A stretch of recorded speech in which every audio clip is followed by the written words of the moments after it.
भाई तो आज मैं आपको 2 से 3 नंबर का जरूर कंप्लीट करवा दूंगा। नाम है चैप्टर का बहुपद, और ये मैं उसी चैप्टर में आपका बहुपद में उसी टॉपिक पर बात करूंगा जो परीक्षा में डायरेक्टली पूछता है। तो हमारे चैनल को सब्सक्राइब जरूर कर लोगे भाई।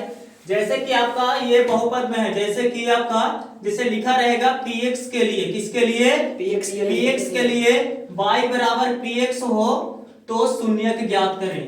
तो शून्यक ज्ञात करें। देखिएगा शून्य कैसे ज्ञात करना रहता है, ये कैसे रहता है px के लिए, आए समझ में? तो px के लिए y बराबर px हो तो शून्य ज्ञात करिए। कैसे? तो ऐसे ग्राफ दे रहेगा भाई, ऐसे ग्राफ दे रहेगा वैसे, और कहेगा दिए गए ग्राफ में। कैसे? तो क्वेश्चन रहेगा आपका दिए गए ग्राफ में, दिए गए ग्राफ में px के लिए y बर है तो उसकी शून्य ज्ञात करना है। तो हमको कुछ नहीं, खाली आंसर लिखना है ऑब्जेक्टिव के लिए। किसके लिए? ऑब्जेक्टिव के लिए। तो इसमें आंसर देना है इसका शून्य क्या है। तो इसको x h कहते हैं और इसको क्या कहते हैं? y h कहते हैं। क्या कहते हैं? y h। ये हो गया आपका ये x h और ये हो गया y h। देखो x h को भुज भी कहते हैं और y h को कोटि भी कहते हैं। ये सब याद रखना है भाई कि x h को क्या कहते हैं? तो भुज भी कहते हैं, और y h को क्या कहते हैं? कोटि कहते हैं। आए समझ में? और ये जो दोनों का जो मिलान बिंदु ये होता है जीरो, उसको हम लोग बोलते हैं मूल बिंदु। क्या बोलते हैं? मूल बिंदु। क्वेश्चन पूछता है कि मूल बिंदु का निर्देशांक क्या होता है, तो 0 0 होता है। मूल बिंदु का निर्देशांक जो होता है वो क्या होता है आपका? 0 0। मूल बिंदु का जो निर्देशांक जो होता है वो होता है 0 0। यहां से आपका 1 2 नंबर आना ही है, खाली इस ऑब्जेक्टिव से। आए समझ में? पूछता है x h को क्या कहते हैं, तो x h को भुज कहते हैं, y h को कोटि कहते हैं, और मूल बिंदु का निर्देशांक 0 0 होता है। आए समझ में? x h और y h जहां लंबवत करते हैं, देखिए यही हो गया मूल बिंदु। फिलहाल उसकी बात को छोड़ करके ये क्वेश्चन पर आते हैं कि दिए गए ग्राफ में px के लिए y बराबर px हो तो शून्य की संख्या ज्ञात करिए। यानी शून्य कै होगा, तो हमको देखना है कि x h पर ये कै बार कटिंग कर रहा है। तो 1 बार 2 बार और 3 बार, तो इसकी शून्य की संख्या कितना हो गया? तो 3 हो गया। इसकी शून्य की संख्या कितना हो गया? 3 हो गया। जैसे ऐसे रहे और ये, तो इसमें शून्य की संख्या कितना हो गया भाई? ये क्वेश्चन नंबर 2 में आ जाइए। इसमें शून्य की संख्या कितना हो गया? तो देखिए एक बार यहाँ कट कर रहा है, एक बार यहाँ, तो कितना हो गया? शून्य की संख्या 2 हो गया। शून्य की संख्या कितना हो गया? 2। मिटा दो इसको। चलो बहुत अच्छी बात है। देखिएगा अगली नंबर क्वेश्चन में, तो अगली नंबर क्वेश्चन में है ऐसे। अब देखिएगा इसमें शून्य की संख्या कितना है? तो 1। एक बार कट रहा है तो 1 के बार हो जाएगा। अब देखिएगा एक फिगर ऐसे लगा रहा हूं मैं। अब इसमें शून्य की संख्या कितना है बताइएगा? इसमें शून्य की संख्या कितना है आपका? बताइए जल्दी से। 1। इसमें शून्य की संख्या 1 भी नहीं है, क्योंकि x h को काट ही नहीं रहा है, यहाँ पर न जा रहा है। इसमें शून्य की संख्या कितना है आपका? इसमें शून्य की संख्या 0 है। इसमें कितना है? एक जगह। तो समझ में आया? x h को जितना बार काटेगा उसकी शून्य की संख्या उतना ही होगा। आए बात समझ में? देखिएगा भाई, तो ये एक्सरसाइज एनसीईआरटी का 2.1 का है, बहुत ही बढ़िया है ये आपका एनसीईआरटी का। तो देखिएगा एक ही झटके में खत्म हो जाएगा। देखिए कह रहा है px के लिए y बराबर px का ग्राफ नीचे दिया गया। देखिए 6 को ग्राफ देंगे। प्रत्येक स्थिति में px के लिए शून्यकों की संख्या ज्ञात करना है। तो देखिएगा y बराबर px है, y बराबर क्या है आपका? px। तो शून्य की संख्या, तो इसमें हमको देखना है x h को। कहां देखना है? x h को देखना है कि कै बार कट कर रहा है। तो इसमें x h को कै बार कट कर रहा है? 1 भी नहीं। तो इसकी शून्य की संख्या कितना हो जाएगा? 0। तो शून्य की संख्या इसमें हो जाएगा आपका 0 हो जाएगा। ये देखिएगा x h को कितना बार कट रहा है? तो 1 बार कट रहा है, तो शून्य की कितना हो जाएगा आपका? तो शून्य की संख्या 1 हो जाएगा। इसमें कितना कट रहा है? तो 1 2 और 3, तो इसमें शून्य की कितना हो जाएगा? 3 हो जाएगा। और यही आपका शून्य कितना हो जाएगा इसमें? तो इसमें शून्य का आपका 2 हो जाएगा। और इसी तरह से इसमें शून्य के 1 2 3 4, तो इसमें शून्य कितना हो जाएगा आपका? शून्य 4 हो जाएगा। और इसमें देखिएगा शून्य 1 2 3, तो इसमें शून्य के कितना हो जाएगा? शून्य 3 हो जाएगा। यानी कहने का मतलब है मैं कि y बराबर px रहे, y बराबर px रहे, तो हमको देख लेना कि x h पर कै बार कट कर रहा है, वही उसका शून्यक हो जा रहा है। जैसे इसमें 1 बार भी नहीं कट कर रहा है, इसमें 1 बार कट कर रहा है तो 1 हो गया, 3 बार कट रहा है तो 3 हो गया, 2 बार कर रहा है तो 2, 4 कर रहा है तो 4 बार, 3 बार कर रहा है 3। यही आपका y बराबर px ना रह करके यहाँ पर रहता py के लिए। किसके लिए? py के लिए रहता, py के लिए रहता, और x बराबर py रहता, तो शून्य की संख्या निकालना रहता। इस स्थिति में तो हम देखते हैं कि y h को कै बार काट रहा है, लेकिन फिलहाल अभी दिया हुआ है px के लिए और y बराबर px दिया है, तो ये मान अगर अदला बदली होगा तो हम y पर देखेंगे। आए बात समझ में? Yes sir. देखिएगा भाई, तो हम एक्सरसाइज 2.2 बहुपद के लिए जो परीक्षा की दृष्टि से 2 नंबर जरूर पूछेगा इसमें से, तो VBI है भाई। तो पहले हम जानेंगे द्विघात बहुपद के बारे में। जिसका घात 2 रहे उसे हम बोलेंगे द्विघात बहुपद, जिसका घात 1 रहे उसे बोलेंगे एक घातीय बहुपद, जिसका घात यही जो पावर रहता है ना भाई, इसी को हम लोग घात कहते हैं, और जिसका घात 2 रहता है उसको हम बोलते हैं द्विघात बहुपद। यही हो गया द्विघात बहुपद। ये जो आपका A देख रहे हैं, B देख रहे हैं और C देख रहे हैं, ये आपका कांस्टेंट रहेगा, जिसको हम बोलते हैं नियतांक बोल सकते हैं। क्या बोल सकते हैं? नियतांक बोल सकते हैं, यानी कि स्थिरांक इसको भी बोल सकते हैं, यानी कि ये बदलने वाला नहीं रहता है। जैसे आपका 2x स्क्वायर है, 5x है प्लस 6 है, देखिए ये सब क्या है? कांस्टेंट टर्म है। क्या है आपका? कांस्टेंट टर्म है। ये कौन सा बहुपद है? द्विघातीय बहुपद है, और इसकी रहेगा शून्यक निकालना। क्या निकालना रहेगा? हाँ, तो जिसका घात जितना घात रहेगा, जिसका घात 2 रहे, कितना रहे? जिसका घात 2 रहे उसे हम बोलेंगे द्विघातीय बहुपद, और जिसका घात 2 है तो इसकी शून्यक कितना होगा भाई? तो शून्यक की संख्या जो होगा 2, और इसी को मूल भी कहते हैं, तो मूल की संख्या भी कितना होगा? 2, और इसी को अंशर भी कहते हैं, अंशर की संख्या कितना होगा? 2, और इसका हल क्या वो होगा? तो 2। तो द्विघातीय बहुपद का सब कुछ क्या होता है? 2 होता है। आए बात समझ में? तो इसके बाद में ये द्विघातीय बहुपद है। अब देखिएगा, द्विघातीय बहुपद तो है ये कौन सा बहुपद है? द्विघातीय बहुपद। तो द्विघातीय बहुपद ax square bx plus c है, तो इसकी शून्यक की संख्या कितना है? 2। तो इसकी मान लेते हैं, माना कि शून्यक जो है कितना है आपका? शून्यक जो है अल्फा और बीटा है। क्या है? अल्फा और बीटा। तो शून्यक को मान लेते हैं अल्फा और बीटा है, तो इसीलिए क्या हो जाएगा? शून्यकों का योग निकालिए, शून्यकों का योग। शून्यकों का योग कहने का मतलब है कि ना अल्फा और बीटा का जोड़, तो शून्यकों का योग कहने का मतलब है अल्फा प्लस बीटा। तो अल्फा प्लस बीटा का मान जो हो जाता है, देखिए x का गुणांक कौन है? b, माइनस में b, और ये क्या हो जाएगा? a, यानी कि माइनस में b बटे a। माइनस में b कहने का मतलब होता है कि x का गुणांक बट्टा में x स्क्वायर का गुणांक। आए बात समझ में?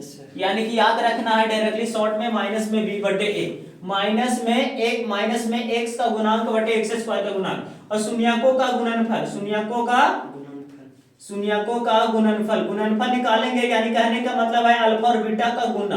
तो इसका फार्मूला हो जाता है c बटे a हो जाता है। तो c क्या है? c जो है अचर राशि है। c क्या है आपका? अचर राशि है। तो अचर राशि बटे क्या हो जाएगा? अचर राशि बटे क्या हो जाएगा आपका? ये हो जाएगा x स्क्वायर का गुणांक। x स्क्वायर का गुणांक कहने का मतलब होता है ना भाई की गुना। जैसे आपका कोई दिया हुआ, जैसे 2x स्क्वायर है प्लस में 4x है प्लस 3 है, तो x स्क्वायर का यहाँ पर गुणांक क्या है? x स्क्वायर का गुणांक कहने का मतलब है कि x स्क्वायर से क्या गुना हुआ? तो आंसर 2। उसी तरह से x का गुणांक अगर निकाला रहेगा तो क्या हो जाएगा? x के बगल में कौन है? 4। अचर राशि इसमें कितना है आपका? तो अचर राशि जो है इसमें कितना है आपका? तो ये 3 है। तो ये सब चीजें होती है, तो आपका ध्यान दीजिएगा कि ये कोई द्विघात बहुपद है, तो इसका शून्य कितना हो जाएगा? 2 हो जाएगा। तो अल्फा और बीटा मान लिए, तो इसका जोड़ अल्फा और बीटा का जोड़ का फार्मूला होता है माइनस b बटे a, और अल्फा इंटू बीटा यानी कि गुणनफल क्या होता है? माइनस ये आपका c बटे a होता है। आए बात समझ में? Yes sir. देखिएगा भाई, कहेगा कि कोई द्विघात बहुपद दिया रहेगा, जैसे ax स्क्वायर है, bx है प्लस में c है, कोई ये द्विघात बहुपद है। क्या है आपका? ये द्विघात बहुपद है। द्विघात बहुपद है तो इसका कहेगा कि शून्यक निकालिए। इसका क्या निकालिए? शून्यक। तो इसका शून्यक जो हम निकालेंगे अल्फा और बीटा निकल जाएगा। क्या निकल जाएगा? अल्फा और बीटा। हाँ, तो अल्फा और बीटा कैसे निकलेगा भाई? अल्फा और बीटा, तो इसकी शून्यक जो हम निकालेंगे अल्फा और बीटा, तो आप चाहे तो गुणनखंड करके भी निकाल सकते हैं, या तो इसको जैसे भी आप निकाल सकते हैं। तो इसका शून्यक क्या वो निकलेगा? 2 को, तो आंसर क्या वो निकलेगा? अल्फा और बीटा।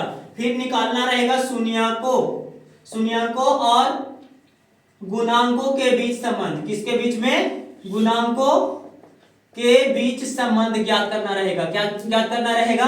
संबंध ज्ञात करना रहेगा। तो ये संबंध आसानी से निकाल सकते हैं। क्या निकालेंगे? तो शून्यकों का योग निकालेंगे। क्या निकालेंगे?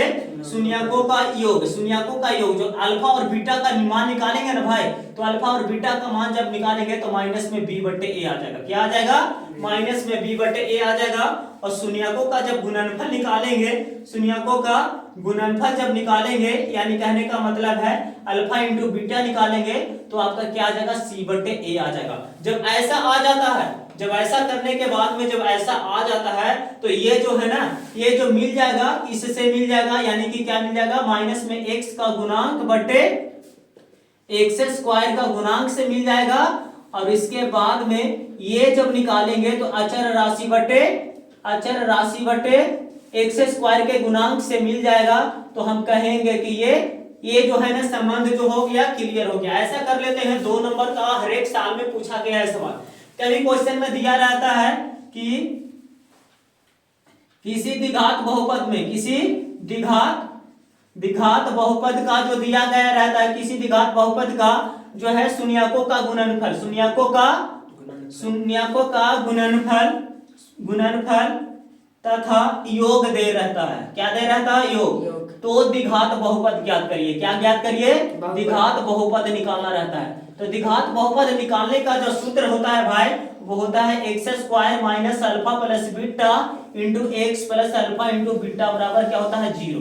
देखिए क्वेश्चन समझिए, कह रहा है किसी द्विघात बहुपद का शून्यकों का गुणनफल देल है और योग देल है। तो गुणनफल यहाँ पर रख देंगे और इसका जोड़ है, योग कहने का मतलब है कि जोड़ यहाँ पर रख देंगे और ये आपका आंसर आ जाएगा। तो द्विघात बहुपद इस तरह से आप निकाल सकते हैं। अब देखिएगा, नहीं समझ में आया है तो कोई दिक्कत नहीं है, हम क्वेश्चन करवा रहे हैं और क्वेश्चन में जिस तरह से करेंगे सब क्वेश्चन उसी तरह से बनाइएगा। फिलहाल उतार लीजिए इसको। देखिएगा भाई, तो 2.2 के लिए आपका ये क्वेश्चन लगा दिया गया है और बहुत ही बेहतरीन सवाल है ये मैट्रिक एग्जाम के लिए। कह रहा है द्विघात बहुपद इतना के शून्य ज्ञात करिए। पहले इसका शून्य ज्ञात करना है और शून्यकों और गुणांकों के बीच में, शून्यकों और गुणांकों के बीच के संबंध की सत्यता की जांच करना है। यानी शून्यकों और गुणांकों के बीच के क्या करना है? सत्यता के बीच जांच करना है। तो देखिएगा, पहले इसका आंसर करने के लिए जो दिया गया है इसकी पहले हम शून्य निकालेंगे। तो द्विघात बहुपद क्या है आपका? दिया गया द्विघात बहुपद क्या है आपका? तो आपका दिया है द्विघात बहुपद जो दिया गया है एक्स स्क्वायर 7x प्लस 10 दिया है। तो इसकी शून्य के लिए क्या करने के लिए? शून्य के लिए। तो शून्य के लिए क्या करेंगे भाई? तो x square plus 7x plus 10 बराबर क्या कर देंगे? 0 कर देंगे। ये जो दिया गया ना इसके शून्य के लिए क्या कर देंगे? उसको 0 के बराबर कर देंगे। एक्स स्क्वायर का एक्स स्क्वायर, ये 7 को ऐसा तोड़ना है भाई कि जोड़ या घटाव करे तो 10 आ जाए और जोड़ या घटाव करे तो 7 आ जाएगा, गुना करे तो 10 आ जाएगा। तो ये 7 को ये 10 है ना भाई, 10 में एलसीएम लगाएंगे 2 से 5। तो जान रहे हैं कि 2 और 5 कितना हो जाएगा? 7 हो जाएगा। तो इसको 2x प्लस 5x कर दीजिए। देखिएगा जोड़ रहे हैं देखिएगा, तो ये आपका ऐसा करे, 7 को तोड़ना है कि जोड़ या घटाव करे तो 7 आ जाए, गुना करे तो 10। देखिए तो आपका 10 को इस तरह से कर देंगे एलसीएम जैसा, तो 2 से लगाएंगे, गुणनखंड करेंगे तो 5 और 2 क्या होता है? 7। तो 2x प्लस 5x प्लस 10 बराबर क्या दिए? 0 आएगा भाई। तो इसमें से x अगर कॉमन ले लेंगे तो x प्लस 2 हो जाएगा। इसमें से अगर 5 कॉमन ले लेंगे तो क्या हो जाएगा? x प्लस 2 हो जाएगा, बराबर में क्या हो जाएगा? 0। एक बार लिख देंगे x प्लस 5 हो जाएगा और एक हो जाएगा x प्लस 2 हो जाएगा इक्वल टू 0। तो यहां से जैसे ही 0 हो जाएगा भाई, तो इतना के बराबर भी 0 लिख सकते हैं और इतना के बराबर भी 0 लिख सकते हैं। तो x प्लस 5 बराबर 0 हो जाएगा और x प्लस 2 बराबर 0 हो जाएगा। यहां से x बराबर -5 और x बराबर -2 हो जाएगा। इसलिए शून्य क्या हो जाएगा आपका जी? तो द्विघात बहुपद का जो शून्यक हो जाएगा, द्विघात बहुपद के जो शून्यक हो जाएगा वो कितना हो जाएगा? तो -5 हो जाएगा एवं -2 हो जाएगा। ये आंसर हो जाएगा। फिलहाल देखिएगा, आंसर तो आपको मिल गया, लेकिन अभी कहना है शून्यकों और गुणांकों की सत्यता की जांच करना है। तो जांच करने में चलेंगे भाई। जांच करना है किसको? तो शून्यकों एवं गुणांकों के बीच सत्यता की क्या करना है? जांच करना है। तो मान लीजिएगा, इसमें माना कि द्विघात बहुपद का जो शून्यक है, बहुपद का शून्यक जो है आपका क्या है? आपका शून्यक जो है अल्फा बराबर, देखिए अल्फा बराबर पहला मानिए एवं बीटा बराबर जो है आपका दूसरा का मानिए। आया समझ में? -2। अल्फा बराबर ये 5 मान लीजिए और बीटा बराबर -2 मान लीजिएगा और निकालेंगे शून्यकों का योग। क्या निकालेंगे? शून्यकों का योग। तो शून्यकों का योग कहने का मतलब है कि अल्फा प्लस बीटा। तो अल्फा का मान कितना है जी? अल्फा का मान -5 है और बीटा का मान है -2। कितना है? -2। जब इसको जोड़ेंगे तो कितना आ जाएगा आपका? -7। और -7 तो नीचे कुछ नहीं तो 1, तो -7 आने का मतलब है कि x के बगल वाला 7 आ रहा है, यानी कि ऐसे लिख दीजिएगा माइनस में x का गुणांक बट्टा में क्या हो जाएगा आपका? x² का गुणांक आ जाएगा। तो ये सत्याता की क्या हो गया? जांच हो गया। ये आपका योग के लिए। इसी तरह से निकालेंगे शून्यकों का गुणनफल जैसे निकालेंगे, यानी कहने का मतलब है अल्फा इंटू बीटा। तो अल्फा का मान कितना है भाई? -5 है और बीटा का मान कितना है? -2। यानी माइनस में दोनों है, गुना करेंगे तो कितना आ जाएगा? 10। तो नीचे लिख देंगे 1। तो 10 क्या है? देखिए ये वाला 10 आ गया कि नहीं, और इसके बगल वाला 1 आ गया कि नहीं। इसका मतलब है कि 10 क्या है? अचर राशि है। क्या आपका? अचर राशि है। और 1 जो है आपका x² का गुणांक है। बस ऐसे ही कर दीजिएगा और ये आंसर हो जाएगा। ऐसे अगर पूछता है सवाल तो आपको 5 नंबर कम से कम जरूर मिलता है भाई। और ये बीबी आया है तो ये आपका परीक्षा में आना ही आना है, इस तरह का एक क्वेश्चन। अब इस पॉइंट से आपका एक्सरसाइज 2.2 जो है कंप्लीट हो जाएगा। देखिए आपको गुणनखंड अगर नहीं आता है तोड़ने तो हमारे चैनल को सब्सक्राइब कर लीजिए, वहां से हम गुणनखंड आपको कर देंगे, या कमेंट बॉक्स में लिख दीजिएगा तो हम आपको गुणनखंड करने को सिखा देंगे। Thank you.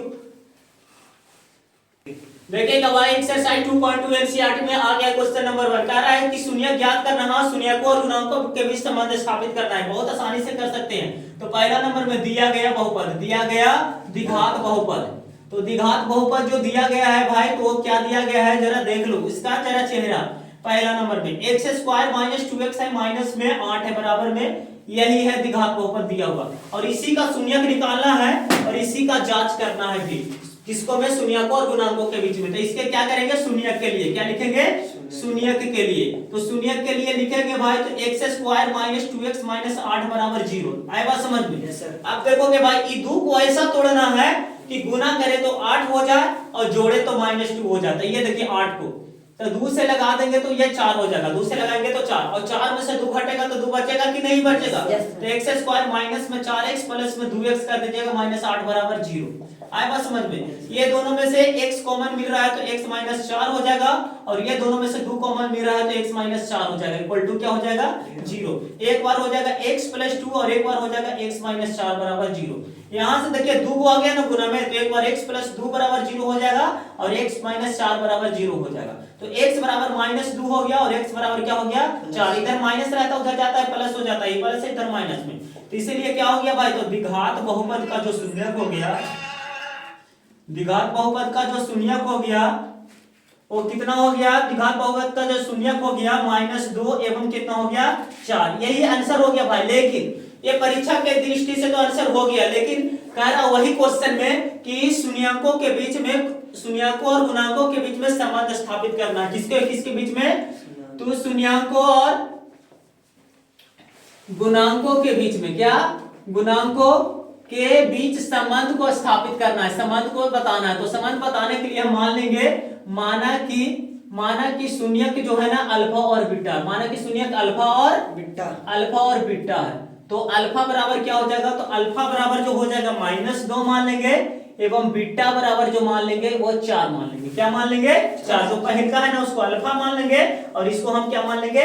बीटा मान लेंगे, और निकालेंगे शून्यकों का योग। शून्यकों का योग, शून्यकों का योग कहने का मतलब है कि जोड़, यानी अल्फा प्लस बीटा। तो अल्फा का मान कितना है? -2 और बीटा का मान कितना है? 4।